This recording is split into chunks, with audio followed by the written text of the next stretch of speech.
أقبلت جمالا يا رمضان، نورا يتلاء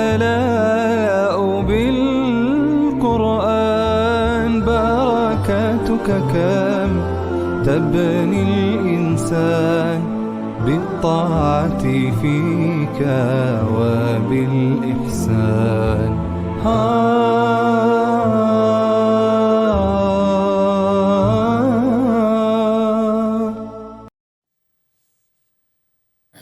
بسم الله، الحمد لله رب العالمين،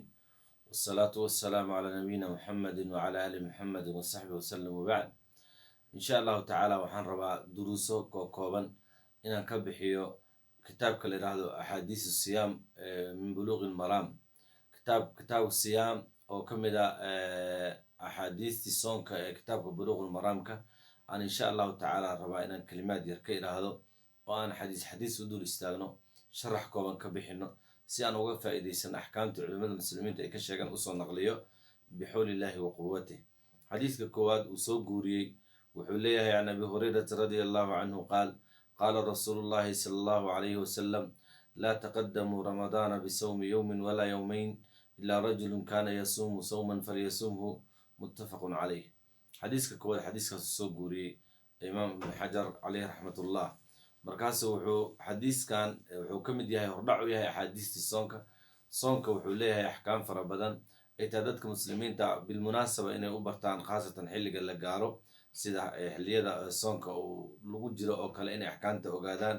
cilmi xaal ahaan dadka u bartaan. saas daraaddeed aan kitaabkan u daraasaynaynaa. xadiiska koowaad can abi hurayrata laga wariyey radia allahu canhu allah ka raali noqday qaala wuxuu yiri qaala rasuulullahi rasuulka ilaahi wuxuu yiri sala allahu calayhi wasalam laa taqadamuu ramadaana bisawmi yowmin. laa taqadamuu ramadaana culimmadu waxay macneeyeen laa tataqadamuu ramadaana. sidaasna arrin sugan waaye in oo ayadoo hal ta'da hore in la gooyo daraaddeed aayaad qur-aan waxaa sugan oo ilaahay leeyahay walaa tayamamuu alkhabiisa minhu tunfiquun walaa tatayamamuu. marka laa taqadamuu ramadaana waxaa la leeyahay laa taqadamuu ramadaana ay laa tataqadamuu ramadaana ramadaanka kala hormarina bisawmi yowmin maalin soonkeed iyo walaa yowmayni iyo laba maalin soonkood. saasaa la leeyahay. xadiis kalena waxaa ku sugan oo macnahaasoo kale sito oo ta'di lasoo celcelinayo laga gooyey nabigu uu yiri laa taqaadacuu walaa tadaabaruu macnaa laa tataqaadacuu walaa tatadaabaruu ha isgoynina oo ha isjarina xiriirka ha isu goynina dhabarkana ha isu jeedinin oo ha kala go-ina. marka saasoo kale waxaa leeyahay laa taqadamuu ramadaana ay laa tataqadamuu ramadaana ramadaanka ha kala hordhicina bisawmi yowmin maalin soonkeed walaa yowmayni iyo laba maalin soonkood ha kala hordhicina. xadiiskan wuxuu daliil u yahay xaaraamnimada in bisha ramadaanka markay soo dhowaato soon lagala hormaro ixtiyaatan ayadoo la leeyahay soonka yousan idhaafin ee laba beriba aan sii bilaabo muranka dadka iyo way dhalatay bishii ima dhalanaan aniga uga baxa khuruujan linnisaac waxaan samaynaa ixtiyaad ahaan inaan soomo in la yidhaahdo ma banaana. imaamu tirmidi wuxuu leeyahay waalcamalu calaa haada cinda ahli lcilmi inay xaaraan tahay in soon lagala hormaro ixtiyaad ahaan loo soomo sidaasaa culummada muslimiinta laga soo guuriyey. karihuu an yatacajala arajulu siyaam qabla dukhuuli ramadaan. waxayna culimmada muslimiinta diideen in qof uu kala hormaro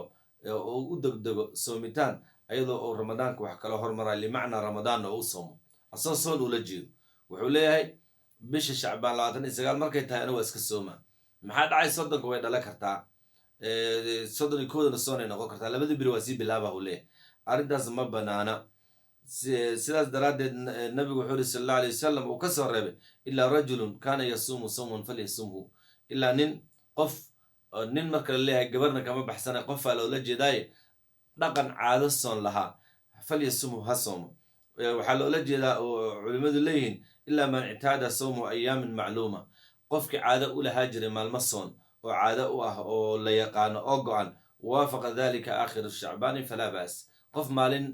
matalan wuxuu lahaan jiray maalinna wuu soomi jiray maalinna wuu afuri jiray sida dhaqankiisa ah. maalintuu soomaayey waxay ku soo aaday khamiis, maalintuu afurayana waxay ku soo aaday bisha ramadaano kow ah. soonka waajibka ah ay ku kabaaya. khamiisna wuxuu soomay soon sunna, jimcana wuxuu ku kabay matalan soon waajiba taas way dhici kartaa qofkii marka soon caado ahlaa wuu soomi karaa marka culimmadu waxay yidhahdeen wa mafhuumu nahyi ana man taqadama bisiyaami 3 ayaamin aw 4 falaa yashmalahu nahyu waxaa laga fahmaa nahyigan qofkii soon xiriiro lahaa jiray oo soomi jiray sunno falasho nahyigan sooma galaayo waxaa kaloo laga fahmaa daliilun calaa jawaazi dikri ismi ramadaan biduuni idaafati shahri nabiga hadalka oo dhahay laa taqadamuu ramadaana shahra ramadaan ma dhihin dadka qaarkood waxay culimmada qaarkood karaahi ku tilmaameen bisha ramadaanka in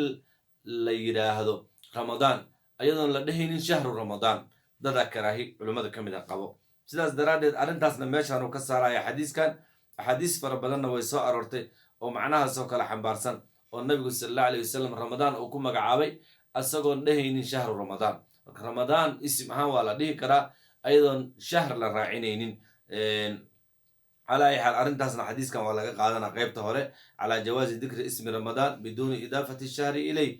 amba in lala xusaba way bannaan tahay axaadiistaas waaya sidaas daraaddeed imaam bukhaari wuxuu baabaystay baabun hal yuqaalu ramadaan aw shahru ramadaan asoo arrintaas murankii jira raba inuu cadday ma waxaa la leeyahay ramadaan aw shahru ramadaan marka labaduba way bannaan tahay waxaa kaloo xadiiskan laga fahmaya ilaa rajulun kaana yasuumu sawman falyasumhu qowlka dhaha ilaa qof caado u lahaan jiray soomitaan soon ha soomo dhahidda la dhahayo waxaa laga fahmaa man lam yakun lahu caadatun falaa yasuumuhu biniyati qasdi siyaam biniyati qasdi lixtiyaad qof aanan lahaan jirin caado soon ma soomi karo aakhiru shacbaan maalmaha ugu dambeeya shacbaanka ma soomi karo ayadoo oo ula jeedo qasdul ixtiyaadi qabla wujuubi soonka intuuna dhalin dadaal ahaan inuu sii qabsado aan sii bilaaba arrintaas laga yeeli maayo maxaa yeelay shareecada islaamka soonka inuu dhasho laba arrinay ku xirtay bisha ramadaanka way bilatay soonka waajibka ahaay oo faradka ahaay aa galay laba sababo haddii la helaa la dhihi karaa culimmadu waxay yidhaahdeen tan koowaad waxaa waaye wuxuu ku calliqay sharciga islaamka biru'yati ay biru'yati alhilaali tan labaadna idmaamu shacbaana 30 yowman in bisha la arko aragti in bisha la arko tan labaadna waa in shacbaan oo kamilmo labadaas haddaysan ahayn lama soomi karo bisha ramadaanka lamana dhihi karo waa soon sidaas darteed ibnulcarabi caleyh raxmatullah wuxuu leeyahay qofka ixtiyaad iyo dadaal hadduu samaynayo waajibka markuu dhasho kadib soonkii oo dhashay kadib wuu dadaali karaa laakiin qofku wuxuu leeyahay alcibaadatu inamaa yuxtaadu laha idaa wajabat cibaadaadka waxaa dadaalkooda la sameeyaa markay waajibaan waxaa ku dadaalaya caawa inaad niyadda ku seexato iyo wax lamid aad la imaanaysaa wa qabla alinjaabi wuxuu leeyahay mana bannaana in iyadoon dhalanin lilixtiyaad loo dadaalo oo loo soomo ma bannaana sharcan wa inamaa takunu bidcatan makruuha waxaynu noqonaya bidca xaaraana in qofka uu yidhaahdo bilaan dhalanin aan dadaal daraaddeed usii sooma sidaas daraaddeed culimmadu waxay isku khilaafeen min alxikmati fi nnahyi can taqdiimi ramadaana biyowmin aw yowmayni maxay tahay xikmadda ku jirto in la diido in ramadaanka maalin la soomo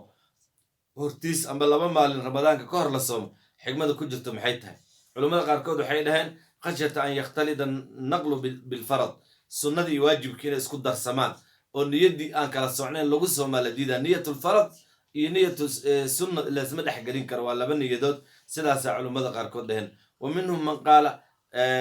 culimmada waxaa ka mid a qolo kale oo tiri waxaa la rabaa oo loo diidaya an yataqawa almukallifu bilfidri liramadaan qofka afurka uu sii afuran yahay maalmaha u dambeeyo ramadaanka inuu xoogaystaa la rabaa inuu isi sii daciifiyo oo ramadaanka isagoo xoogaa yar tabardarro iyo dacfi dareemayo bishii waajibka aheedna haddana kusii qabto taasaa la diidaa sidaasay yiraahdeen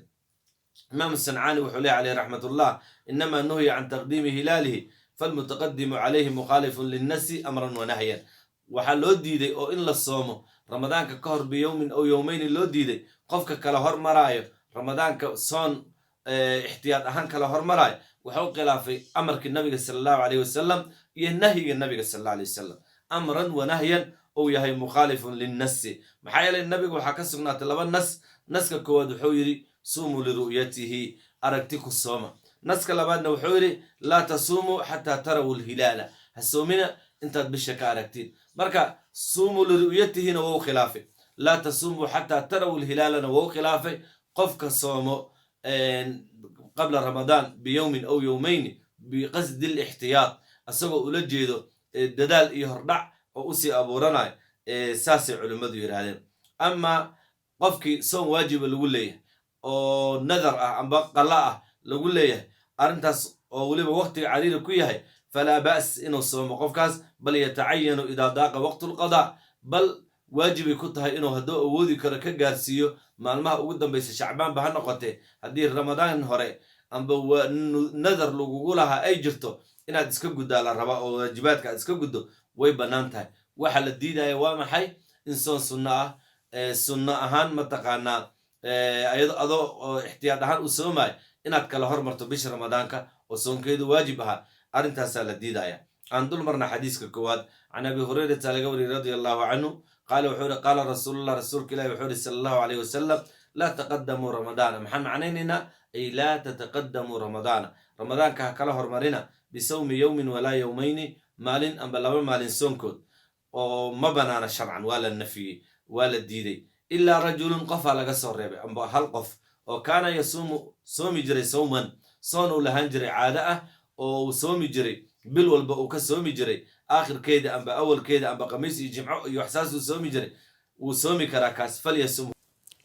intaas haddaan xadiiska koowaad uga gudubno, waxaan u gudbaynaa xadiiskeena labaad ee buluuq lmaraamka axaadiis siyaamka ka mid ah. can camaar ibnu yaasirna laga wariyey radia allahu canhuma qaala wuxuu yiri man saama alyowm aladi yushaku fiihi faqad casaa abalqasim calayhi salaatu wassalaam. ذكره البخاري تعليقا ووصله الخمسة وصححه ابن خزيمة وابن حبان. حديث كان واردي وسو أروري إمام حافظ ابن حجر عليه رحمة الله وحليه عن عمار لقوري رضي الله عنه عن عمار قصو ابن ياسر رضي الله عنهما قال وحوري عمار من صام روح الصومة اليوم الذي مالنكي يشك فيه دحديس لقشك السنة oo shacbaanku gabagabadayaho u dambaysa faqad casaa wuxuu caasiyey abalqaasim faqad casa nabiya sala allahu alayh wasalam nabigu caasiyey. dakarahu lbukhaariyu tacliiqan wa saxaxahu lkhamsa wabnu khuseyma wabnu xibaan. xadiiskan wuxuu daliil u yahay calaa taxriimi yowmi shaki, yowmu shakiga soonkiisa inay xaaraan tahay. yowmu shakina waxaa la dhahaa yowmu thalaathiina min shacbaan, maalinta soddonaad ee shacbaanka idaa xaala duuna ru'yati alhilaali gaymun ow naxwuhu ow saatirun, haddii maalinta soddonaadka cirki ow caad yeesho amba wax asturaaya ay yimaadiin oo bishi la arki waayo inay bilatay inaysan bilan, maalintaasaa la dhahaa. sidaas darteed ibnu cabaas xadiis imaam axmed iyo asxaabu sunan soo saarayan waxaa ka sugan inuu yidhi waxaa ka sugan fain xaala baynakum saxaabun faakmilu lciddata halaathiina, nabiga inuu dhahay sal alla alay wasalam haddii laydinka daboolo caad oo idinka qarsho faakmilu lciddata halaathiina ay ciddata shacbaana halaathiina walaa tastaqbilu shahra istiqbaalan. marka waxaa la diidaa bishi qofki inuu horar u ahaado iska galo asagoo aanan arkin xukunkii bishi inay dhalatay waajibnimadeedii asagoo yaqiinsanin, lama ogolo qofka inuu iska bilaabo. sidaas daraaddeed imaam tirmidi wuxuu leeyahay xaaramnimada oo bisha inay xaaraan tahay ayadoon la arkin in la soomo, oo arintaas asoo adkeynaya wuxuu leeyahay walcamalu calaa hada cinda akthari ahli lcilm, culimmada badankood sidaasay qabaan ay ku tageen min asxaabi nabiyi sala allahu alayh wasalam waman bacdahu min attaabiciina, laga soo bilaabo asxaabta nabiga sala allahu alayh wasalam oo kuwii nabiga arkay ah oo nabiga siduu u dhaqmaayay sunnadiisa yaqaanay ah ridwaanullaahi calayhim, iyo waman bacdahum min attaabiciina iyo taabiciintii ka dambeysay. waxaa laga soo guuriyey yowmu shaki in la soomo inay xaaraan tahay. sidaas daraaddeed yowmu shaki soonkeeda ha u cararin adoo dadaal iyo muujinayo, ha cararin hana u horumarin adoon hubin in bisho bilatay, soon ha bilaabin. wabihi yaquulu sufyaan athawri, arrintaas waxaa qabo alimaam sufyaan athawri iyo alimaamu malik ibnu anas iyo cabdullaahi ibnu mubaarak iyo shaafici iyo axmed iyo isxaaq, raggaas oo dhanna sidaasay qabaan. culummadu marka yowmu shakiga yowmu halaathiin inay tahay way isku raacsan yihiin, waxay isku khilaafaan fii yowmi gaymin hal yuqaalu lahu yowmu shakin am laa. marka caad jiro yowmu shaki maa la dhahaa mise yowmu shaki la dhihi maayo. imaamu axmed iyo keyrkiisa waxay ku tageen laysa biyowmi shak, maalintaas yowmu shaki la dhihi maayo. yowmu shaki waxaa la dhahaa bishina waa dhammaad soddon ay joogtaa, bishana lama arkin, cirkina waa iska nadiif bishana lama arkin, inay dhalatay waa suuragal oo meel kale laga arkay adiga aa arki weysay markaasaa la dhahay leeyihin lama dhaho yowmul gheym sidaas darteed cabdullaahi ibni cumar waxaa laga sheegay inuu soomi jiray haddii cirku caad leeyahay wuu soomi jiraa la dhahay ixtiyaad ahaan ijtihaad ahaan saasuu sameeyey arrintaasna culimmadu aaday ugu naqdiyeen aaday u diideen maxaa yeelay waxaa nabiga ka sugnaatay sal alla alay wasalam in lagu soomo aragti laguna furo aragti sidaas daraaddeed bacda haada ijtihaad kale looma baana sidaas darteed culimmadu waxay dhaheen cabdullaahi ibni cumar ficilkiisaas isaga dadaalu la yimid waaye laakiin sunnada nabiga sal alla alayh wasalam waxay ahayd in bisha aragti lagu soomo taasaa la sugaya amba bishu ay dhammaato labadaasaa la tirsanaya xaafid ibnu cabdibari wuxuu leeyahay walam yutaabichu calaa ta'wiilihi cabdullaahi ibni cumar ijtihaadkiisa kuma raacin oo daalika kaasa fima calimtu ilaa taa'uus wa axmed ibnu xambal ilaa taa'uus iyo imaamu axmed ibnu xambal ma ahane waxaa laga sheegay saasoo kale can asmaa wa caaishana waa laga wariyey saasoo kale u leeyahay marka madhabuljumhuur muxuu yahay jumhuuru ahlilcilmi salafan wa khalafan waxay qabaan huwa cadamu siyaami yowmi algheymi ixtiyaatan inaanan la soomaynin marka cirka uu caad iyo saxaab iyo wax qariya uu leeyahay ayadoo dadaal darteed aan loo soomaynin wa huwa saxiixu sidaas darteed imaamu sheekha la yidhaha ibnu baaz wuxuu leeyahay caleyh raxmatullah wa hada xakama ahlulcilmi calaa cadami alijtihaadi fi hada ahlulcilmigu waxay xugmiyeen inaanan lagu ijtihaadi karin arrintan oo ayadoo la nahiyey yowmu shaki in la soomo inaanan yowmul gheym la soomaynin sidaasay culummadu dhan xukumeen falaa yusaamu abadan yowmu shaki maca gheymin aw gayrihi yowmu shakina lama soomaayo caad ha jiro cirka caad ha lahaado amba cirku saafi ha ahaado cirku caad ha lahaado amba cirku saafi ha lahaado wuxuu leeyahay bal yajibu liftaaru mutlaqan yowmu shakiga in la afuro waayo marnaba lama soomaayo sidaas darteed xadiiskeenaas maxaa laga faa'iidey yowmu shaki waa maalinta soddonaadka oo shacbaanka yowmu shakina in la soomo waa xaaraan labadaas qodobaa laga qaadana yowmu shaki waa maalinta soddonaadka yowmu shaki in la soomana waa xaaraan bigheymin aw gayrihi amba caad ha jiro amba yowna jirin yowmu shaki soonkeeda ma banaana can camaar ibnu yaasiran laga wariyey radia allahu canhu xadiiskaas radia allahu canhuma qaala wuxuu yidhi man saama ruuxi sooma alyowmu aladii maalinkii oo yushaku fiihi dhexdiisa laga shakinayo faqad casaa abalqaasim wuxuu caasiyey abulqaasim waa kunyada nabiga sal allahu alayh wasalam arrintaas wuxuu ku adkaynayaa faqad casa nabiyi sal allahu alayh wasalam ula jeediya wuxuu ku adkaynaa abulqaasim waa kunyada nabiga macnaa hadalkan inuu nabiga leeyahay oo arrintaas nahyigan nabiga ka yimid oo kusii daahirinaya saasuu ula jeeda xikmada ku jirtana waa sidaasay culimmadu yidhaahdeen sidaas daraaddeed ma banaana in la soomo yowmu shaki mana banaana in lagu soomo qiyaas amba xisaab amba ijtihaad amba ixtiyaad qabla hilaali ramadaan ayadoo ramadaan loola jeedo in la soomo ma banaana wallahu subxaanahu wa tacaala aclam wajazaakum allahu khayran bixusni mutaabacatikum أقبلت جمالا يا رمضان نورا يتلاء بالقرآن بركاتك كم تبني الإنسان بالطاعة فيك وبالإحسان